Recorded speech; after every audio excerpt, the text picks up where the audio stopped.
আমার মা বাবা একটি প্রবাসী ছেলের সাথে আমার বিয়ে দিয়েছিল, কিন্তু সেই সংসার করা আমার পক্ষে সম্ভব ছিল না। আর তাই তাকে আমি ডিভোর্স দিয়ে চলে আসলাম। বাড়িতে আসার পর 50 বছর বয়সী একটা লোক আমাকে পায়েস খাইয়ে অজ্ঞান করে ফেলে। অজ্ঞান অবস্থায় লোকটি আমার সাথে যা করেছিল তা শুনলে তোমাদের মাথা ঘুরে যাবে। তাহলে মূল ঘটনাটি বলি। 35 বছর বয়সী প্রবাসী ছেলের সাথে যখন আমার বিয়ে হয় তখন আমার বয়স তার অর্ধেক। খুব বিপদে পড়ে বিয়েটা করেছিলাম, কিন্তু আমার সাথে এমনটা ঘটবে কে জানে। মনে করেছিলাম বিয়ে করলে হয়তো ভালো একটা পরিবেশ পাব, যেখানে আমি সুখে থাকতে পারব। কিন্তু যেটা ভেবেছিলাম সেটা ভুল ছিল। এক নরক থেকে মুক্তি পেয়ে আমি যে আরেক নরকে গিয়ে পড়েছিলাম এটা বুঝতে আমার 2 দিন সময় ও দরকার পড়েনি। স্বামী নামের একটা কীটের হাতে এসে পড়েছিলাম আমি। জানি না কোনো স্বামী তার সদ্য বিয়ে করা বুকে সবসময় গালিগালাজ করে, কিন্তু সেদিন কোনো অপরাধ না করেও আমাকে প্রচুর বকা শুনতে হয়েছিল। 20 দিনের ভয়াবহ দিন কাটানোর পর আমার স্বামী যখন বিদেশ চলে গেল তখন একটা দীর্ঘ স্বস্তির নিঃশ্বাস ফেলেছিলাম এই ভেবে যে অন্তত কারো বকা আর মায়ের খাওয়া লাগবে না। কিন্তু আমার ভাগ্য যে আমার জন্মের পর থেকেই আমার বিপক্ষে সেটা আমার মনে ছিল না। উনি যাওয়ার পর থেকেই আমার দেবর আর আমার নন্দের বড় ছেলে আমাকে খারাপ নজরে দেখতা। আমি বুঝতে পারছিলাম নন্দের ছেলে আমার সাথে কি করতে চায়। আমাকে প্রতিদিন বিভিন্ন বাজে কথা বলতো। আমার শাশুড়িকে জানালাম বিষয়টা, কিন্তু ওই যে রসুনের প্রত্যেকটার মুখ এক জায়গাতে থাকে, এরাও ঠিক তেমন। আমি অভিযোগ করার পর থেকে আমার উপর অসম্মানের মাত্রা বেড়ে গেল। সবচেয়ে বেশি আশ্চর্য হতাম যখন আমার নন্দের ছেলে আমার সাথে বাজে বকত। শাশুড়িকে জানানোর পর যখন কোনো কাজ হলো না সিদ্ধান্ত নিলাম আমার স্বামীকে বিষয়টা জানাবো। কিন্তু সেটাও হলো না। আমার ফোন কেড়ে নেওয়া হলো। আমাকে হুমকি দেয়া হলো, যদি তার ছেলের কানে কিছু যায় আমার খবর খারাপ হবে। মুখ বুজে সহ্য করা ছাড়া আমার কোনো উপায় ছিল না। আমার জায়ের সাহায্য নিয়ে আমার স্বামীকে আমি সব জানালাম, কিন্তু তাতেও কোনো লাভ হলো না। উল্টো আমার স্বামী সুমন আমাকে দুশ্চরিত্রা বানালো, আর যত রকমের বাজে কথা আছে সব শুনিয়ে দিল আমাকে। সেদিন সারাদিন রাত আমি কান্না করেছিলাম। যে সংসারে স্বামীর কাছে বউয়ের কোনো মূল্য থাকে না সেই সংসারে থাকা আর না থাকা সমান। তবুও মুখে কুলুপ এঁটে অত্যাচার সহ্য করে যাচ্ছিলাম। এর মাঝে আমি আমার বাবার বাড়ির বেড়াতে যেতে চাইলে আমার শাশুড়ি আমাকে বলল, তুমি যদি এই বাড়ি থেকে এক পা কোথাও যাও তাহলে আমার ছেলেকে ডিভোর্স দিয়ে যেতে হবে। আমার পায়ের তলা থেকে মাটি সরে গিয়েছিল আমার শাশুড়ির কথা শুনে। বাপের বাড়ি যাওয়ার সাথে যে ডিভোর্সের সম্পর্ক আছে সেটা আমি প্রথম ওই বাড়ি থেকেই দেখেছিলাম। এভাবে 6 মাস কেটে যায়। এর মাঝে আমার বাবা, বড়ভাই বা সৎ মা কেউ আমাকে একটাবারের জন্যও দেখতে যায়নি। আমার স্বামী মালয়েশিয়া থেকে বাড়িতে আসার সাথে সাথে আমাকে ডিভোর্স দিতে নিয়ে যাওয়া হয়। উনি আমার একটা কথাও শোনেনি। ওর মায়ের কথা শুনেই আমাকে ডিভোর্স দিতে নিয়ে যায়। আমার স্বাক্ষর হবার পর আমাকে বলে, এবার কোথায় যাবি যা। আমার মোবাইল, কিছু টাকা, গহনাসহ যাবতীয় কিছু রেখে দেয় ওরা। শুধু স্যান্ডেল পায়ে সেদিন ওই বাড়িকে পর করে চলে এসেছিলাম। আর বারবার আল্লাহর কাছে বলেছিলাম, আল্লাহ আর কোনো মেয়ের সাথে যেন এমনটা না হয়। বিয়ের সময় ভেবেছিলাম কষ্ট হয়তোবা বিদায় করে দিয়ে বাপের বাড়ি থেকে চলে গেলাম, কিন্তু অভাগীর দিকে কষ্ট বারবার ফিরে তাকায়, তার পিছু ছাড়তে চায় না। তা না হলে কি আর আরও বেশি কষ্ট নিয়ে আবার বাবার বাড়ি ফেরত আসি। বাড়িতে ঢুকে যার সাথেই দেখা হয় সেই আমাকে অচেনা লোক মনে করে এড়িয়ে চলতে শুরু করে। একমাত্র আমার চাচি আমাকে জড়িয়ে ধরে কান্না করে আর আমাকে মেন্টালি সাপোর্ট করে। কিন্তু যাদের সাপোর্ট দরকার তারা যদি না করে তাহলে কি আর কষ্ট কমে? আমার ভাবির কাছে গেলাম, সে আমাকে বলল ভাইয়ের কাছে গিয়ে ক্ষমা চাইতে। মনে অনেক সাহস সঞ্চয় করে বড় ভাইয়ের কাছে একটু ছায়া খোঁজার আশায় গেলাম। কিন্তু সেই ভাই আমাকে সেই দিন মারছিল আর গালি দিচ্ছিল। ভাবি গর্ভবতী ছিল, আমাকে ঠেকাতে গিয়ে সেও ভাইয়ের হাতে মার খেয়েছিল। ভাই শুধু বলতেছিল সব দোষ নাকি আমার। কিন্তু কেউ একটাবার বুঝতে চায় নাই যে আমার সংসার ভাঙাতে আমার কোনো দোষ নাই। আবার সেই উঠতে বসতে সৎ মায়ের খোঁচা, ভাইয়ের দুর্ব্যবহার, আব্বার মুখ গোমরা করে থাকা। মোটের উপর সবকিছুকে জাহান্নামের আগুনের মতো মনে হচ্ছিল। আমি যদি 2 দিন না খেয়েও থাকতাম কেউ এসে খাইয়ে দিয়ে যাওয়া তো দূরের কথা, এসে জিজ্ঞাসাও করত না আমি খেয়েছি কিনা। শুধু আমার ছোট চাচি এসে আমাকে খাইয়ে দিয়ে যেত। তবুও সবসময় আসতে পারত না, আর ভাবি ভাইয়ের কথার বাইরে আসতে পারত না। সিদ্ধান্ত নিলাম বাড়ি থেকে দূরে কোথাও চলে যাব, যেখানে আমার কেউ নেই, পরিচিত কেউ নেই। দরকার হলে কাজ করে খাবো কোথাও, তবুও এই নরকে থাকব না। কিন্তু পারছিলাম না। কিন্তু সেই সাহসটা সঞ্চার করতে পারছিলাম না, যেটা আমার মা করে দেখিয়েছিল। যেই সাহসের কারণে আমাকে হতে হয়েছে একটা পুরো পরিবারের কাছে কুকুরের মতো। যেই সাহসের কারণে আমাকে দেখলে অন্য সবাই নাক সিটকাত। সেই সাহসটা আমি দেখাতে না পেরে ওই বাড়িতেই থেকে গেলাম। বেশ অবস্থাসম্পন্ন একটা পরিবারে আমার জন্ম হয়েছিল। শুনেছিলাম একটা মেয়ের আশায় যখন সবাই ছিল তখনই আমার জন্ম। কিন্তু কে জানত সোনার চামচ মুখে নিয়ে জন্ম নেয়া শিশুটির জন্য ভয়াবহ সুখ অপেক্ষা করছে। আমার জন্মের পরে আমার মা আমার বাবাকে বিদেশ পাঠিয়ে দেয়, যাতে আমার ভবিষ্যতের জন্য কোনো চিন্তা করা না লাগে। বাবা মায়ের কথা মতো বিদেশে চলেও যায়। আর মা এদিকে বাবার অগোচরে একটা ব্যাংকে চাকরি নেয়। কিন্তু এটা আমার বাড়ির আশেপাশের কারো চোখে সহ্য হয়নি। এমনকি আমার মেজ কাকুরও না। আমার বাবাকে মায়ের চাকুরির ব্যাপারে সবকিছু বলে দেয়। আর সেই দিনই ফোন দিয়ে বাবা মায়ের সাথে প্রচুর ঝগড়া করে এবং মাকে চাকুরি ছাড়তে এক প্রকার বাধ্য করে। মা চাকরি ছেড়ে দিয়ে বাড়িতেই সময় কাটাতে লাগল। এর মধ্যে বাড়ির পাশের একটা লোকের নজর পড়ে আমার মায়ের উপর। আমার বয়স তখন ৮ বছর। সবসময় লোকটা মায়ের পিছু পিছু ঘুরঘুর করত। কী উদ্দেশ্য নিয়ে ঘুরত তা আমি বুঝতাম না।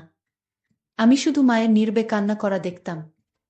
কাউকে ভয়ে কিছু বলতো না, এটা ভেবে যে অপবাদ বের হয়ে যাবে। বলে রাখা ভালো, এটা আমার সৎ মা ছিল।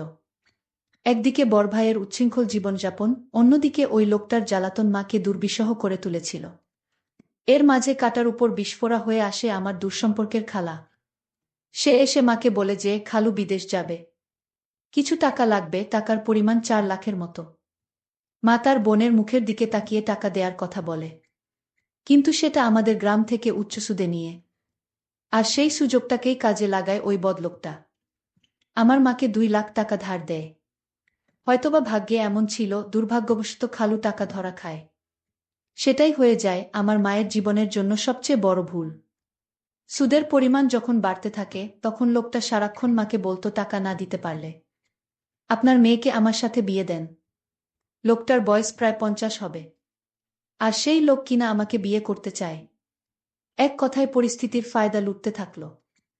হঠাৎ করে মা চেঞ্জ হতে থাকল। যেই মা আমাকে কোনোদিন বকা দিত না, সেই মা আমার গায়ে হাত তুলত যখন তখন। দিন দিন আমার মা এই লোকটার সাথে বিয়ে দিতে চাইত। তখন তো বুঝতাম না কাহিনী কি, যেটার বাঁধন থেকে মা বেরিয়ে আসতে পারে নাই। লোকটা দেখতে খুব বাজে ছিল। আর সেই লোকের সাথে আমার বিয়ে দিতে চায়। একদিন ৫০ বছরের লোকটি আমাদের বাড়িতে এসে আমার মাকে বলল, এই শোন, যদি ১৫ দিনের মধ্যে টাকা না দিতে পারো তাহলে আপনার মেয়েকে আমার সাথে বিয়ে দিয়ে দেন। আমার মা আমাকে বুঝিয়ে বলল, আমি এত টাকা কোথায় থেকে দিব? তুই বরং লোকটাকে বিয়ে করে ফেল। ওর অনেক টাকা পয়সা আছে। তুই সুখে থাকবি। তুই আর না করিস না মা। লোকটার বয়স হয়তো একটু বেশি। আমি মাকে বললাম, মা, আমি দরকার হয় মরে যাব, তাও ওই বুইড়া লোকটাকে বিয়ে করতে পারব না। আমি মনে মনে সিদ্ধান্ত নিলাম আমি এই বাড়ি থেকে পালিয়ে যাব। কিন্তু পালিয়ে কোথায় গিয়ে থাকব, কার কাছে যাব? কিন্তু আমি পালিয়েও যেতে পারলাম না। যেদিন ঘর থেকে পালাবার চেষ্টা করছিলাম, সেই দিন ঘর থেকে বাহির হওয়ার সময় মা দেখে ফেলে। তারপর আমার পিছু নেয়। আমি যখন একটা সিএনজিতে উঠলাম, আর সেই সিএনজিতে বসা ছিল সেই লোকটা যার সাথে আমার বিয়ে হবার কথা। লোকটার নাম শুনেছিলাম আকবর আলী। সেই আকবর আলী আমাকে দেখে ধরে ফেলে এবং বাসায় নিয়ে যায়। বলে রাখা ভালো যে মা এই ৫০ বছর বয়সী আকবর আলীর সাথে বিয়ে দিতে চাইছে। সে আসলে আমার আপন মা না, সে আমার সৎ মা। আর সৎ মা বলেই এরকম একটা ৫০ বছর বয়সী লোকের সাথে আমার বিয়ে দিতে চাইছে। তাছাড়া ঋণ পরিশোধ করতে আমাকে তার সাথে বিয়ে দেওয়া হচ্ছে। যাই হোক, আমাকে সিএনজি থেকে লোকটা ধরে বাড়িতে নিয়ে আসলো। আর বলল, শোন, আমার কিসের অভাব? আমার সাথে বিয়ে হলে তোর সমস্যা কি?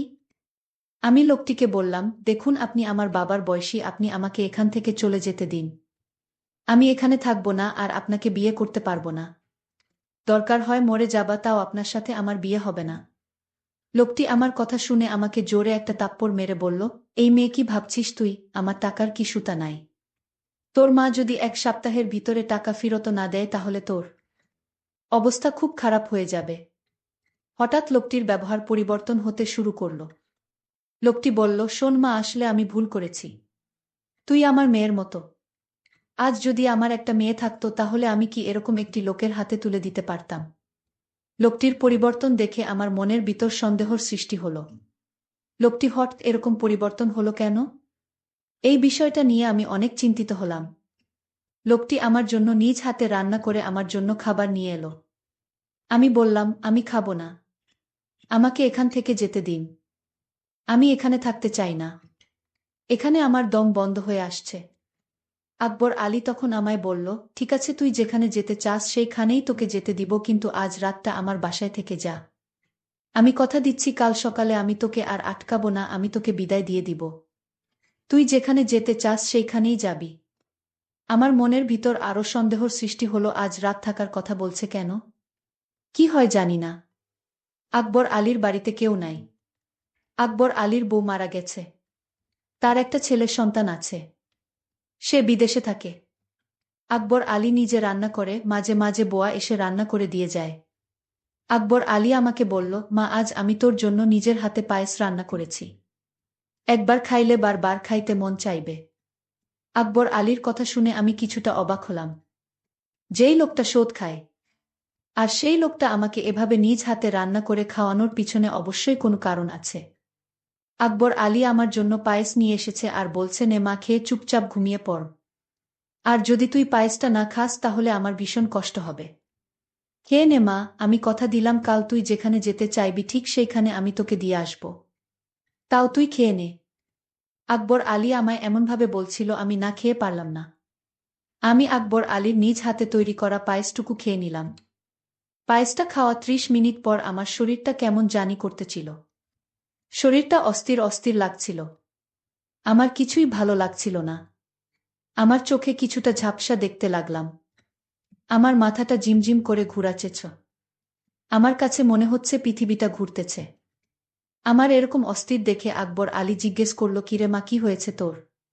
যেই লোকটা ২ দিন আগে আমাকে তার ঘরের বউ হিসেবে দেখতে চায়, আর সেই আকবর আলী আমাকে নিজের মেয়ে বানিয়ে ফেল, এটা আমার কাছে কেমন জানি অদ্ভুত ব্যাপার মনে হলো। যাই হোক, পায়েস খাওয়ার পর থেকে আমার মাথাটা কেমন জানি ঘুরাচ্ছে, প্রচুর ঘুম পাচ্ছিল। আমি হঠাৎ বিছানায় শুয়ে পড়লাম। আমি ঘুমিয়ে পড়লাম। এরপর আমার সাথে যা ঘটেছিল তা শুনলে তোমাদের হুঁশ থাকবে না। আমি যেন অজ্ঞান অবস্থায় ঘুমিয়ে পড়লাম। আমার কোন হুঁশ ছিল না। তারপর আকবর আলী আস্তে করে আমার রুমে আসলো আর আমার বিছানায় বসল। আকবর আলী এক অদ্ভুত আচরণ করল ঘুমের ঘরে। আমি স্বপ্নে দেখতে লাগলাম আকবর আলী আমার কাছে আসছে। আর আকবর আলীর হাতে বিশাল বড় একটা হাতুড়ি দিয়ে আমাকে মারতে আসলো। আর এই স্বপ্ন দেখে আমি বিছানা থেকে লাফ দিয়ে উঠে পড়লাম। উঠে দেখি রুমে কেউ নাই, তবে আমাকে কেমন জানি এলোমেলো লাগছে। মনে হচ্ছে আমার ঘরে কেউ আসছিল। আমি বিছানায় একটা ঘড়ি দেখতে পেলাম। আর সেই ঘড়িটি আকবর আলীর হাতে ছিল। আমি ভালো করে লক্ষ্য করলাম এটা আকবর আলীর হাতে ছিল। কিন্তু দরজা তো ভিতর থেকে লক করা, তাহলে আমার রুমে কেউ ছিল না। তাহলে আমি কি বাজে স্বপ্ন দেখছি? আর সেই স্বপ্নে আমার ঘুম ভেঙে গেল। আকবর আলী আমার রুমে না আসলে তাহলে কে আমার রুমে আসলো? আর ঘড়িটি তো আকবর আলীর। তাহলে আকবর আলী কি আমার রুমে এসেছিল? আমি রুম থেকে বের হয়ে দেখলাম আকবর আলী নামাজ পড়তে লাগল। আমি আকবর আলীকে দেখি ভীষণ অবাক হলাম। আমি দাঁড়িয়ে থেকে তার নামাজ দেখলাম। নামাজ শেষে হলে আমি তার কাছে গেলাম এবং বললাম, দেখুন, আজ রাতে আমার রুমে কে আসছিল আমি বুঝতে পারছি না। তারপর আকবর আলী বলল, আরে বোকা মেয়ে, তোমার রুমে আবার কে আসবে?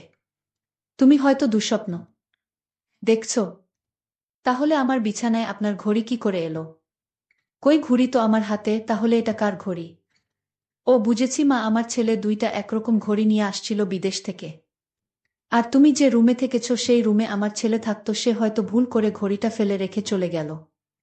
আচ্ছা মা, আমি তোমার জন্য একজন পাত্র ঠিক করেছি।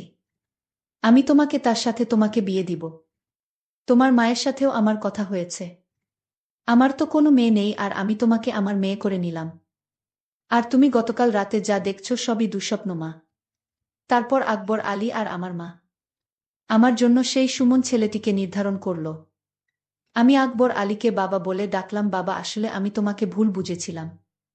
তোমার মতো এমন মানুষ এ যুগে পাওয়া বড়ই কঠিন। তারপর আকবর আলী বাবা আমার বিয়ের সমস্ত খরচ বহন করে আমাকে সুমনের সঙ্গে বিয়ে দিয়ে দিল। কিন্তু কথায় আছে না, অভাগীর কপালে কি আর সুখ সয়। আমি তাকেও ডিভোর্স দিয়ে চলে আসলাম। কারণ এই পরিবারটি ভালো ছিল না তাই। বাড়িতে আসার পর কেউ আমাকে আশ্রয় দেয়নি। তাই এখন ঢাকা শহরে নিজে চাকরি করে নিজের পেট চালাই। জানি না তারপর আমার কপালে কি হয়। আজকের গল্পটি এখানেই শেষ করলাম। যদি গল্পটি ভালো লাগে তাহলে চ্যানেলটি সাবস্ক্রাইব করে পাশে থাকবেন। ধন্যবাদ।